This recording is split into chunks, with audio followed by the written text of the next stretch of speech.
Bill Mulrenin, it's good to have you on the phone, man. Can you tell us about this Trade-O-Ree that you guys have? I know it's been, is it 24 years? Is that what the flyer says? Well, this one's actually the 25th.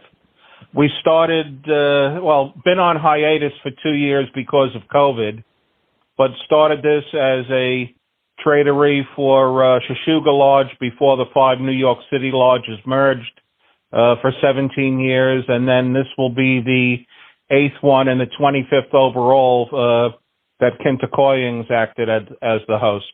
Camp Alpine's about 10 miles of the George Washington Bridge along the It's a short-term camp, on weekends, and is summer camp for the Cub Scout program in New York. The lodge will be hosting the Trade-O-Ree and using the dining hall. In addition to the Trade-O-Ree, the lodge is also running a couple of events on the weekend. They're doing a Cub and Boy Scout training sessions during the day, as well as an LLD for the lodge. So we should have plenty of staff members there and some traffic, both the Cubs and the Scouts. One thing we've done over the years, the concurrent event the lodge runs, we feed lunch in the dining hall. So about 2/3 of the dining hall is set up for the Trade-O-Ree, and we normally average between 40 and 50 tables.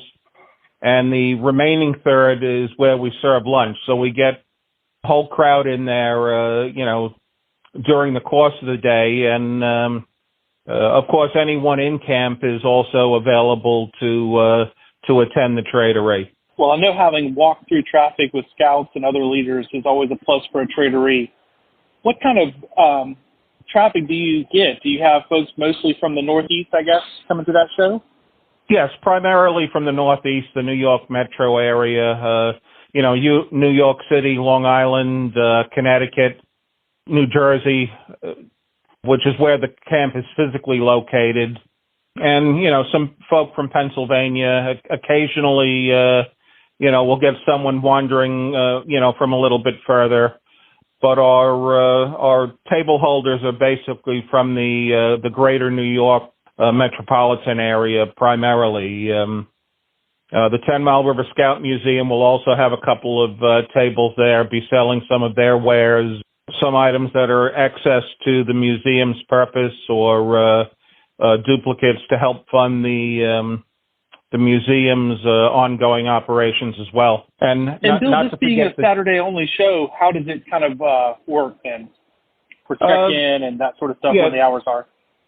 Yeah, the Trade-O-Ree is being held on Saturday, November 19th, which is the Saturday before Thanksgiving, which has been the traditional date for it for most of its, or time of year for it for most of its existence. The Trade-O-Ree itself runs from 9 a.m. to 3 a.m.